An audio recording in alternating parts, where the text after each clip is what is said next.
สบายดีพี่น้องสบายดีFCที่ฮักแพงกันเบิดสุขุสุคนสบายดีสมองสุบอลพี่น้องเลยสบายดียามเศร้าเด้อพี่น้องเนาะฮักกอด7 โมงพี่น้องเลย6 โมง 50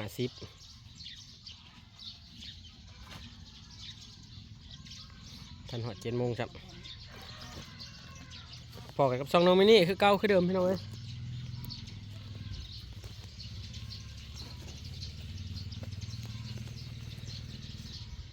คลิปนี้ก็สิ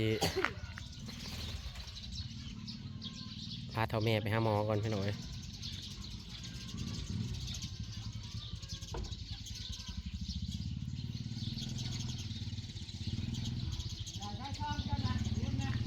อยู่ลุ่มหมดได้ลุง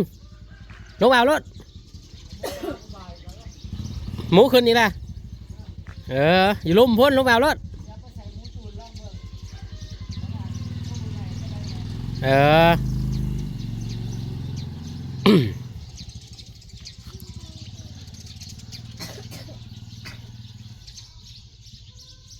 าเท่าแม่ไปหา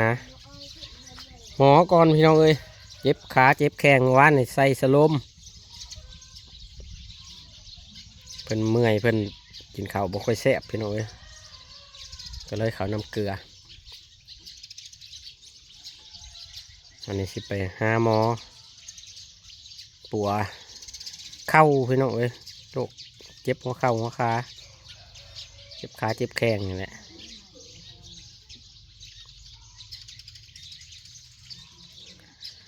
ขาเจ็บแข้งย่างกระยากกระยุกกระจิกอยู่วะเสือกระตุกเพราะเสือถูกเกือบกระเพาะเกือบสบายดีทำไมสบายดีพี่น้องกำลังอยากไปหาหมอแต่งตัวงามทำมันนี่ลูกพาไปหาหมอหอดขาเมืองเลยวัดโท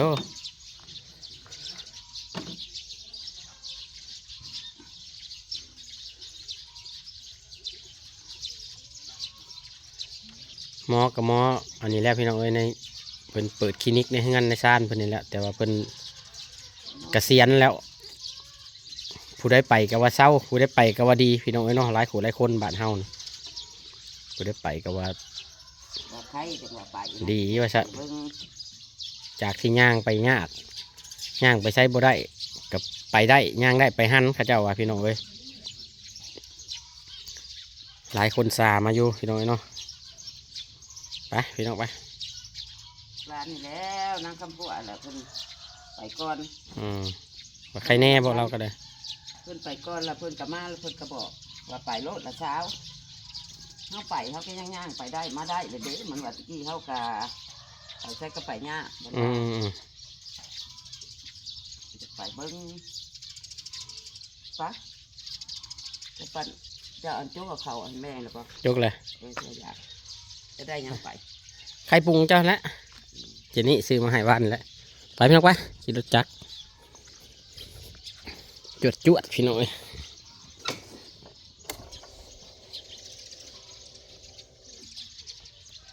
ไปพ่อกันอยู่เงินหมอเพิ่นบุญละพี่น้อยเนาะมันนกเขียน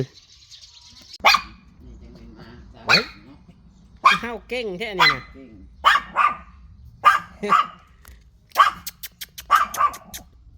ทาสีเล็บอีกมึงเนาะ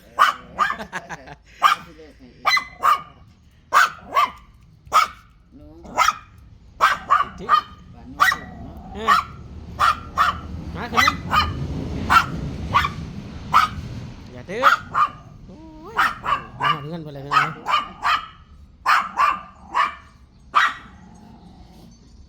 พระเจ้าเพิ่นอยู่ทางล่างบ้านผมไปหาเพิ่นเมื่อกี้นี่เห็นไหมล่ะ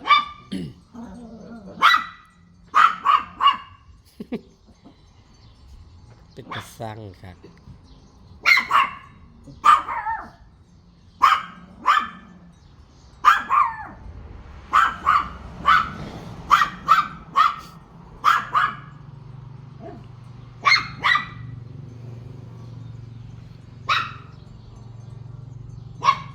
ทหารยามบ้าน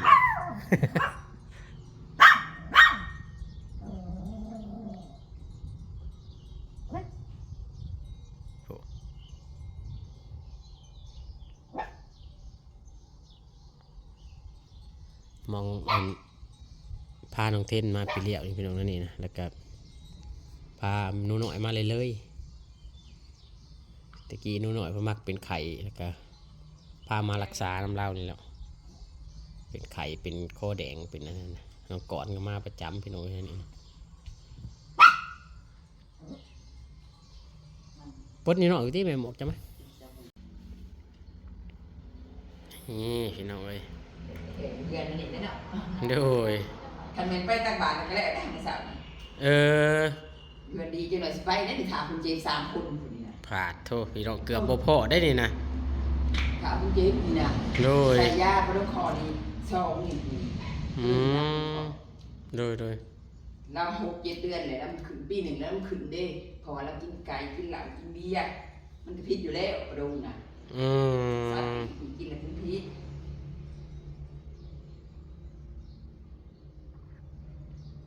ค่าความดันช่วงหัวใจผิดตัวคือ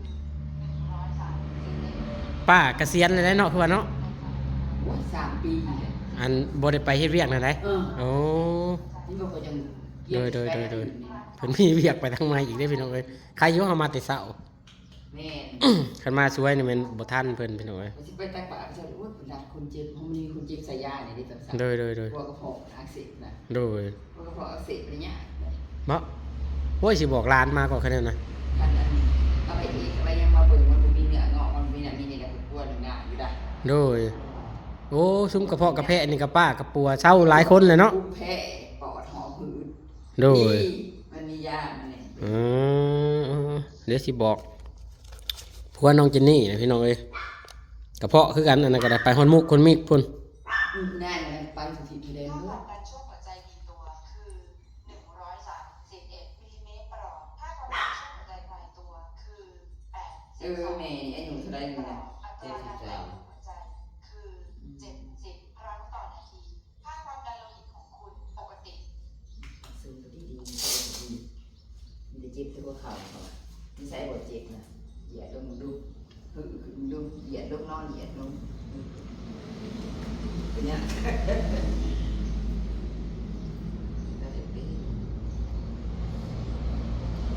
ใช่ครับว่า ขึ้นรถยากแล้วให้เพิ่นใส่สงว่ะ ดึงขึ้นดึงขึ้นบ้านดึงขึ้นมันก็จะแก่บ่ดึงขึ้นก็ได้อยู่นะดึงขึ้นบ้างเบิ่งไปอยากเบิ่งหัวเข่านี่นะเนี่ยมันบ่ได้เด้ มันหักบ่แม่ มันสิไข่ขึ้นได้หนึ่งเนาะป้าเนาะนี่นี่เนาะนี่ โดย มันเจ็บมันเจ็บไป นี่มันกระเจี๊ยบลงมานี่นี่นี่ มันเป็นหน่วย มันบริลงมาอีกบ่ บ่ลงบันไดมันอยู่นี่ไหนแน่เมื่อนี้เนี่ยมันเจ็บเลย มันป้าเนี่ยมันเจ็บกิ้วอันนี้กิ้วแต่อันนี้嗯เราก็มาชักแก้วเราก็เศร้าเลยแต่หุ่นในเราอ่ะ อืม มันจะคือแบบว่าเป็นอัน เป็นทำหน้าบอด ก็เบิ่งอาหารมาเดี๋ยวนี้คือสลายเลยนะ ปากมันหนักมันเนื้อขอจัง มันลดออกไปได้ปวดคอได้หากเป็นมันได้แพงได้กลัวเลือดกับเส้นหาผมสิกลัวตัวเลือดปวดคอบ่ยิงตามคนเจ็บเด้ออันนี้บ่ได้ว่าตามการถึงกลัวของข่อยตามการถึงกลัวของข่อยนี่แม่นข่อยอยากพูดแล้วข่อยยังใส่ยาง่ายแต่อันนั้นอันนี้มันแพง กวดรถแล้วปะกวดรถกวดเบาหวานก็กวดรถกวดน้ำกันรถ เดี๋ยวบ่มี ทั้งกวด มันมีเบาหวานไขมันกระดูกเขาออก เจอพ่อกับติดเรา ตัวนี้เขาพวกขู่กันเหยาะหยังเถื่อจะมีเบาหวานจะมีไขมันเผื่อกับให้ยาไขมันนำ โดย จะมีอันกระดูกคอมีอันเบาหวานให้ยากระดูกแนะนำให้ยาเบาหวานนำแต่เพื่อกินตัวใดเขาก็ให้ยาไปนำว่าจะไปกินน้ำเฮาก็กินผู้อื่นนี่บ่เป็นหยังปะกินเคยกินแม่ขาว กวดรถ วันนี้นะลูกไอ้ ขอโทษนะย่างกระจุกกระชักด้วยนะ โอ้ยกระดูกอันไปเยี่ยมจนเขาได้ส่งไปช่วงมันเจ็บแฮงอันนี้มันไข้แล้วอันนี้มันโยกเลย กวดเลือดกวดกระดงรถไขมันกับกวดรถ พ่อกับตีเจ้าปวดกระดุมกับไขมันเนาะ โดย เบาหวานเนาะสามอันอย่างเลยเนาะ โดย แล้วแต่ได้ตัวนี้มันต้องได้อันเพราะความรู้สิปูว่าเขาอยากว่าเนาะ โดย ไปบอกเรื่องเงินเดสันป้า เมียนนั่นแหละ มันจะเงินมันบอกเรื่องเงินเขาบอกอย่างเงี้ยสิติดเจ้า มันกวดเลือดก่อนพี่น้องเอ้ย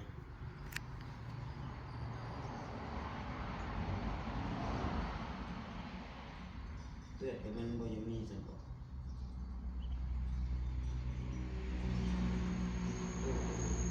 เอาเข้าไปเข้าทะโลมในบ้านนี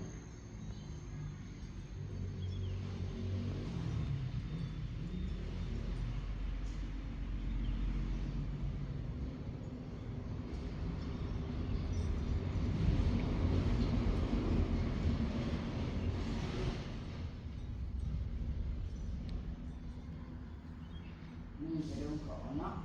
แผล ไปดกคอบ่ปะ นี่นะ มันจะขึ้นบอกเลยบ่ถ้าเครื่องกวดป่านนะ เครื่องเป็นออนไลน์สุด โอ้ ไขมันมันจะซ่าไปดูขอมันไว โดย เบาหวานก็ไวสุด อืม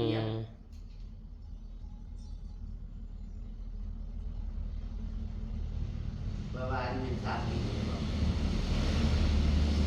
เรียกว่าเรานอนที่เฉลย2 ปีเนาะ อืม 3 ปีนี่ เบาหวาน195เด้อเบาหวานขึ้นเด้อยาย เบาหวานขึ้น เดี๋ยวหมด200ฉันกินข้าวตะวัน ย่างปะ แม่น ยัง ถือว่าขึ้นนะครับบ่ จะมีเด้อ สิไปตรวจแล้ว เออ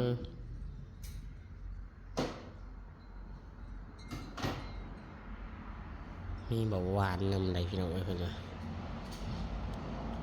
ใช้กระยา ได้ไหมนะข้างหลัง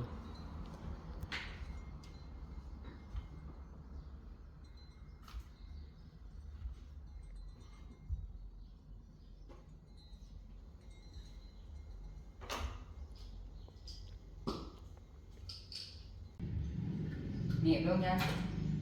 เหนียบกันยากขนาดไหนเนาะ อืมได้ไหมไหม เก่งแม่น มอน มันจะชักยาให้พี่น้องเอ้ย เพราะว่ามันดาดเสร็จแล้วมันเป็นเมื่อโลเจ็บเก่งเลยเดี๋ยว ยังมาโยกบ่แม่ เอาไปที่ยังโยกแน่ ให้กดนะ กด มันถึกเส้นบ่จักปะ มายังมันดาดเสร็จ มา มันดื่มน้ำลอย อืม มันดาดก็คือ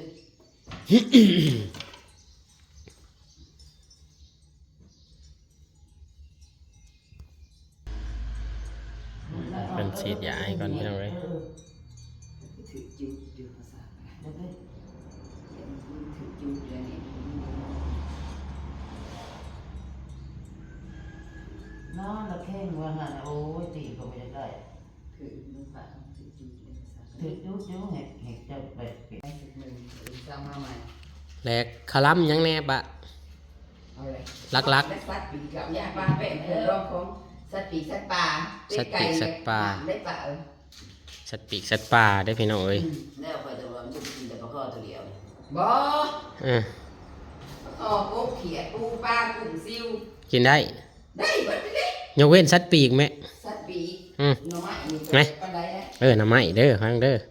หน่อไม้ จุดมากแต่แท้ แม่นน่ะบ้านเฮาน่ะใครคือกัน แกงหน่อไม้โลด อืม ไปกินกันน้ำลายจะเคยเลย โอ้ยนี่เอาขึ้นมากพี่น้องเอ้ย ลูกบ่ให้ไปก็ลากไป มา เพิ่มจากไปหาเดียวมีคนพูดในเงื่อนหรือใครแน่ทีนี้คนนี้ร่วมหวย ลูกเดียวบ่นี่นะ ลูกผู้เดียวแค่โทษได้3มันยังบ่ยังคนนี้เนี่ยก็เรียกจะน้องป๋อง เรียนน้ำซักแต่ยังใครยังเป็นคุณบ่ได้เป็นซัก ก็ถ้าถูกดูลูกก่อยครับจะถูกอุ่นคุ้นอยู่ได้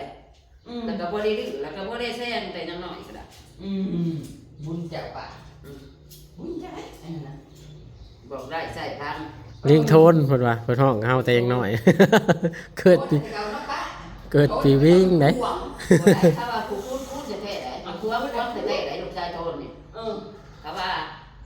ก่อนมาชาทุกอยู่ น้อยนักได้เปล่า ลูกไฟเป็นจริงบุญคอยอยู่ไหน ไปจะกระดี ก็ดีลูกไฟก็ได้ นิดหน่อยซึ่งนี่เขาเอาลูกกระดีซึ่งนี่ใช้ทางบ้านเขามันตลกกระดีซื่อๆฐานะป้าใจดีดอกจะได้สนึงเขาบ่ให้ดอกให้ยากินมื้อ3 มื้อ4 มื้อได้ก็แล้ว โดย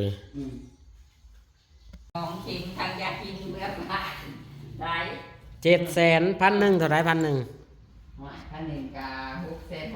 6,600,000 660,0001,000ไม่พอนะพี่น้อง ต้อง1,000กับ100 บาท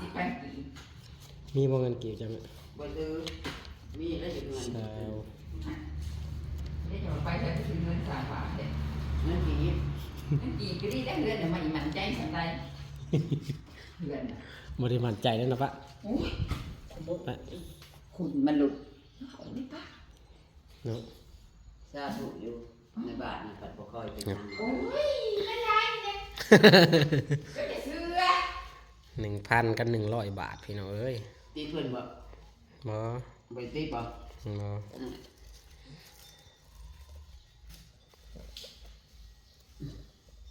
เจ็บอยู่ไหมสักอย่าง ต้อง อืม เดือนก็บ่เจ็บเบาอยู่เห็นไปแล้ มื้ ว ออื่นพี่น้องเอ้ยมื้ออื่น มั มาน เป็ ซั น กอีก น้ำยาคือสิแม่ มาซักอีก2 เข็ม จะห้องกันอยู่ห้องกับพี่ขี้งาน ค่าเพิ่นกวดเพิ่นหยังแหน่แล้วพี่น้องเอ้ยเนาะมันก็หลายแหน่พี่น้องเนาะแพงแหน่ก็ธรรมดา700,000พอดีพี่น้องเอ้ย700,000ค่าเพิ่นกวดเลือดกวดเบาหวานกวดอัน ยาจะดีว่าจะกินยาเบาหวานนะปะ ใช้ ใส่กระดาษใส่ถุงนี่เบิ่งค่อยเบิ่ง เบิ่ง ค่อยฮู้ดอก เขาเสียหายเบิ่งมียามีเขาต้องเป็นแพงสีตึงสีเขียวตัวนี้น้อยสำนีนั่น ตัวซ้ำนี่ ยาดีแอกน่ะ ยาเวียดบ่ป้าตัวน่ะ นี่เขารู้สึกเขาสึก อันว่าเดือนละว่าจะกินยาอ่อนเนาะป้า ตัดผ่ามาอีกทีพี่น้องเอ้ย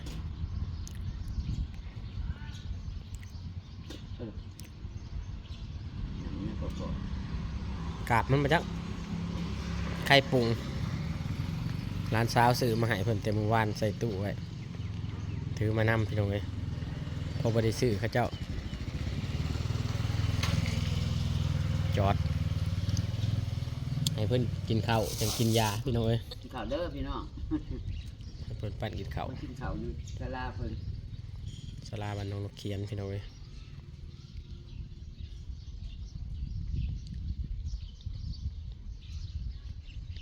เป็นช่วงนี้บ่หลาย ฮะ เป็นช่วงนี้บ่หลายแค่นั้นเนาะ ว่าเนี่ยก็เกือบ500พี่น้องเอ้ยเขาน้ำเกลือ480มื้อนี้1,000ทอน40ทอน20,000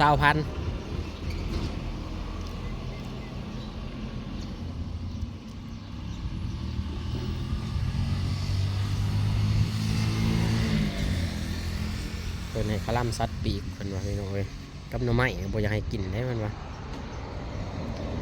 งานรับมาไปรับเนาะ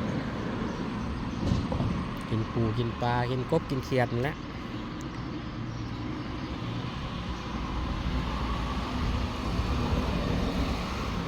เพิ่นให้ยามา3อย่างพี่น้องเอ้ย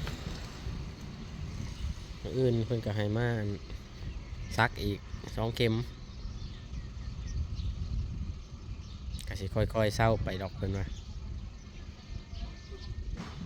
ง านไปแน่เด้อ ย่านนะบ่หน่อย จักงาน คือออกฤทธิ์ไวแท้ บัวว่าอยู่ในกล่าว เออ